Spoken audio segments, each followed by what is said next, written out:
புதுக்கோட்டை அருகே கோவில் திருவிழாவை முன்னிட்டு குதிரை மற்றும் மாட்டு வண்டி எல்கை பந்தயம் நடைபெற்றது. புதுக்கோட்டை மாவட்டம் அம்மையாப்பட்டியில் அமைந்துள்ள ஸ்ரீ மண்டல உடைய ஐயனார் கோவில் புறவி எடுப்பு திருவிழாவை முன்னிட்டு மாட்டு வண்டி மற்றும் குதிரை வண்டி எல்கை பந்தயம் நடைபெற்றது.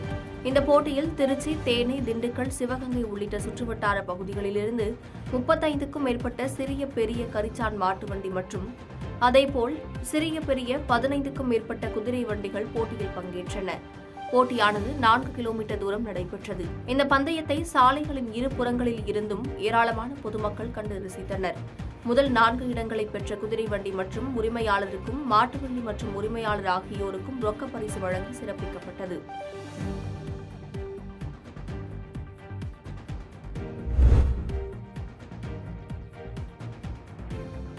சேலம் மாவட்டத்தில் தனியார் கல்லூரியின் கழிவுநீர் சாலையில் வெளியேறுவதால் அவதியடைந்த பொதுமக்கள் கல்லூரியின் விடுதி முன்பு திரண்டதால் பரபரப்பு ஏற்பட்டது.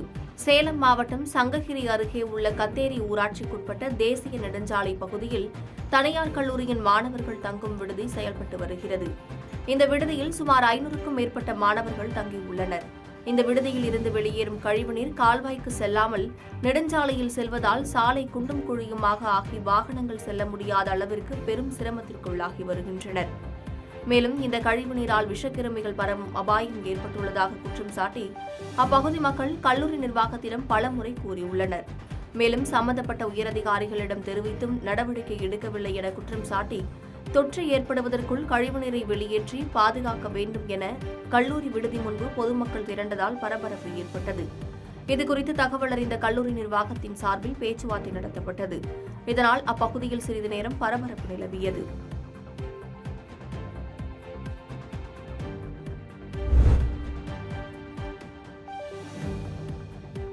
தேசிய தென்னிந்திய நதிகள் இணைப்பு சங்கத்தின் மாநில தலைவர் ஐயாக்கண்ணு தலைமையில் விவசாயிகள் திருச்சி மாநகர காவல்துறை ஆணையர் காமனியை சந்தித்து மனு அளித்தனர்.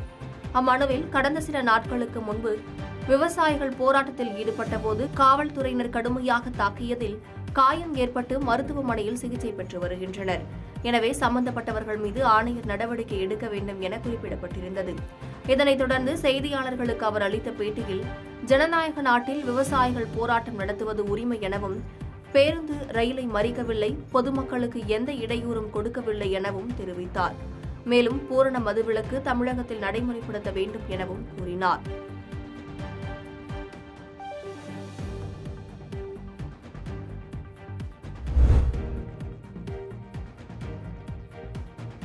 ஈரோட்டில் ரேஷன் பயனாளிகளுக்கு பொங்கலன்று இலவசமாக வழங்கப்படும் வேஷ்டி சேலையை தடையின்றி வழங்க உற்பத்திக்கான அரசாணையை வழங்க வேண்டும் என விசைத்தறியாளர்கள் கூட்டமைப்பு சார்பில் கோரிக்கை விடுக்கப்பட்டுள்ளது. தமிழகத்தில் 5,40,000 விசைத்தறிகள் இயங்கி வருகின்றன. விசைத்தறி தொழில்களை நம்பி 30 லட்சத்துக்கும் மேற்பட்ட நெசவாளர்கள் வாழ்வாதாரம் பெறுகின்றனர்.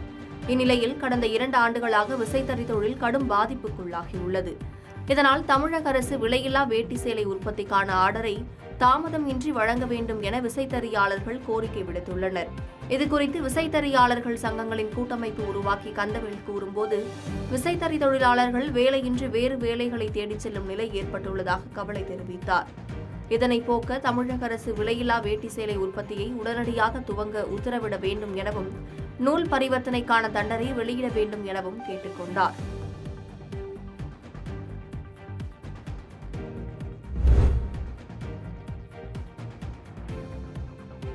ஈரோடு அருகே குடிநீர் விநியோகம் செய்யாதது குறித்து புகார் தெரிவித்த தாயை தாக்கியது குறித்து கேட்ட மகனை திமுக நிர்வாகி துப்பாக்கியால் சுட முயன்ற சிசிடிவி காட்சிகள் வெளியாகி பரபரப்பை ஏற்படுத்தியுள்ளது. ஈரோடு மாவட்டம் மொடக்குறிச்சி ஒன்றியத்திற்குட்பட்ட பூந்துரை சேமூர் ஊராட்சி தலைவராக இருப்பவர் திமுகவை சேர்ந்த தங்கத்தமிழ்ச்செல்வன். மேலும் அதே பகுதியில் வசித்து வருபவர் மணிகண்டன். இந்த நிலையில் தான் குடியிருக்கும் பகுதியில் கடந்த சில நாட்களாக குடிநீர் வருவதில்லை என மணிகண்டனின் தாய் ஊராட்சி மன்ற தலைவர் தமிழ்ச்செல்வனிடம் கேட்டுள்ளார். இதனால் ஊராட்சி மன்ற தலைவர் தமிழ்ச்செல்வன் மணிகண்டனின் தாயாரை தாக்கியதாக கூறப்படுகிறது. இதுகுறித்து தகவல் அறிந்த மணிகண்டன் தமிழ்ச்செல்வனிடம் நேரில் சென்று கேட்டுள்ளார். அப்போது இருவருக்கும் தள்ளுமுள்ளு ஏற்பட்டதில் தமிழ்ச்செல்வன் காரில் இருந்த துப்பாக்கியை எடுத்து மணிகண்டனை தாக்கியுள்ளார். இதுகுறித்த சிசிடிவி கேமரா பதிவு சமூக வலைதளங்களில் பரவி பரபரப்பை ஏற்படுத்தியுள்ளது. மேலும் இச்சம்பவம் குறித்து அரச்சலூர் போலீசார் விசாரணை மேற்கொண்டு வருகின்றனர்.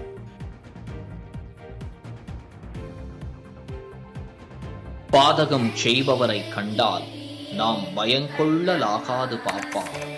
மோதி மிதித்து விடு பாப்பா, அவர் முகத்தில் உமிழ்ந்து விடு பாப்பா. அண்மை செய்திகளை உடனுக்குடன் தெரிந்து கொள்ள இணைந்திருங்கள் இயம்நாடு தொலைக்காட்சியுடன்.